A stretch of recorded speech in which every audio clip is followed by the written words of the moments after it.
All right, number 2, we want to find a polynomial function of degree 4 with -4 as a 0 of multiplicity 3.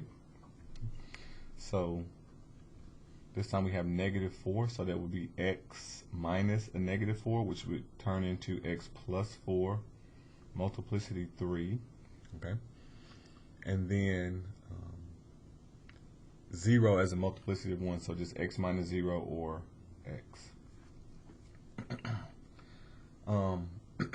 Now, in class, I think I showed the guys Pascal's triangle, which I'll show you again here. It's a method of being able to factor or multiply binomials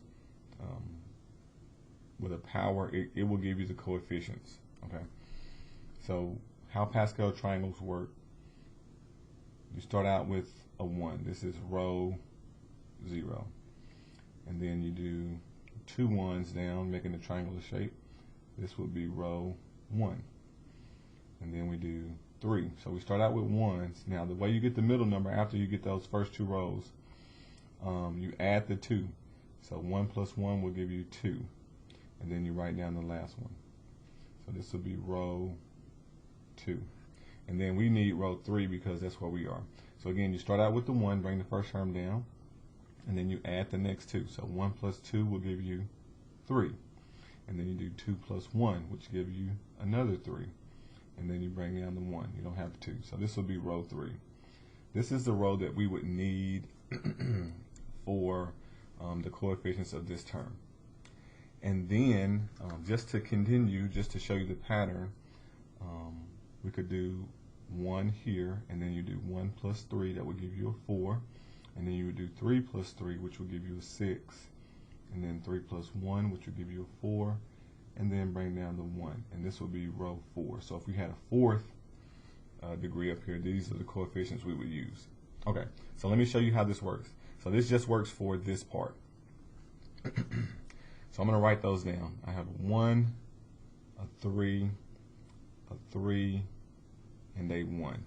So I'm not focusing on the x yet. That's just this part. Okay, so I'm going to go ahead and put this in parentheses and attach that x out there. All right, we got to figure out the terms. So since this is positive, I'm going to go ahead and put positives between all of these because they'll be positive. I guess I need a little bit more space right here.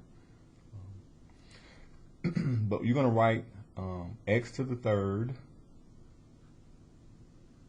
Then you're going to write x to the second. You're just going to count down. So 3, 2, 1, which you don't have to write the 1 that's understood. And then x to the 0 power. Remember, anything to the 0 power is equal to 1. And 1 times 1 is still 1 because all these are being multiplied. And then you start from the back and use that second coefficient and then go 3, 2, 1 going the opposite direction. So this will be 1 times, and this will be a 4 to the third power, and then this is being multiplied times 4 squared, and this is being multiplied times 4 to the first power, and this will be 4 to the 0, which again, 4 to the 0 power is just equal to 1. So anytime you get to those 0 powers, it's just 1.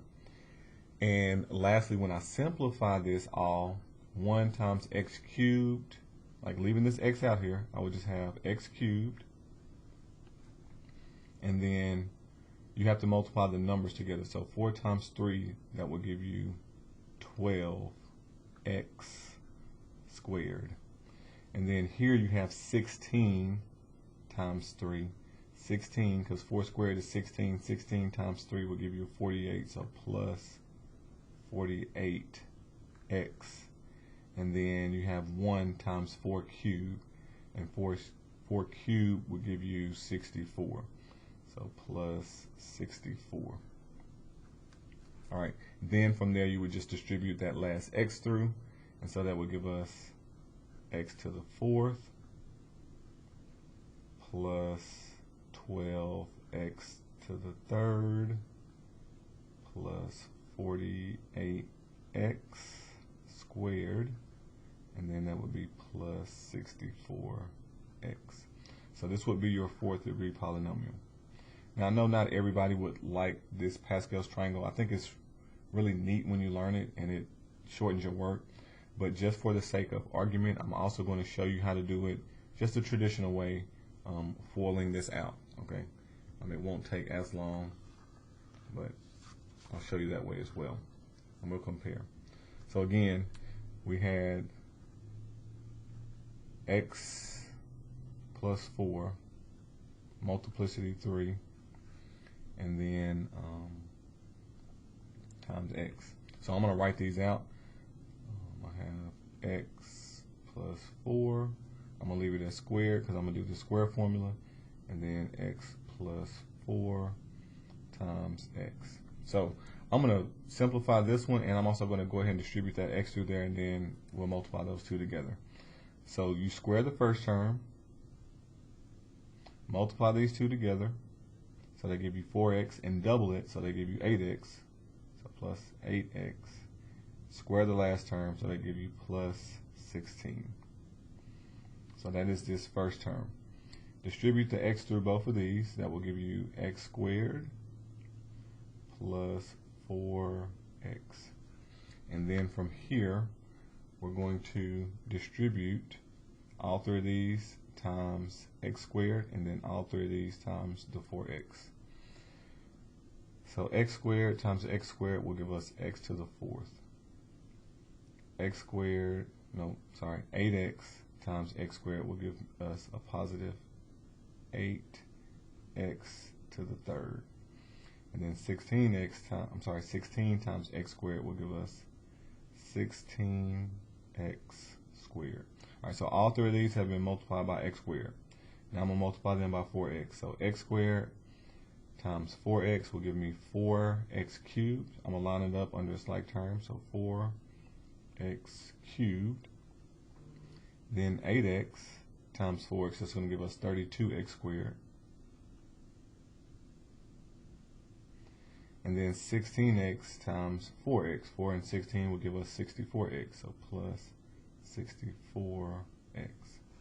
All right. Bring the first term straight down because there's no like term, so x to the 4th.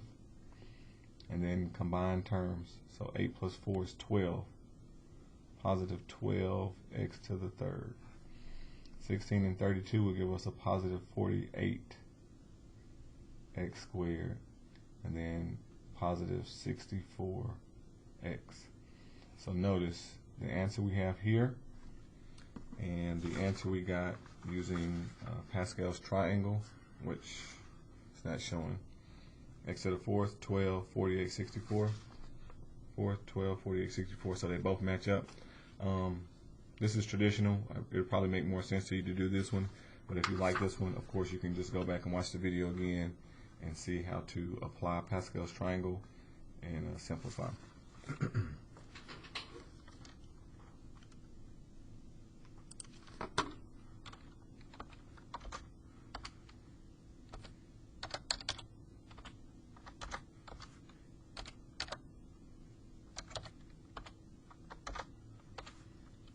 X squared plus 64x.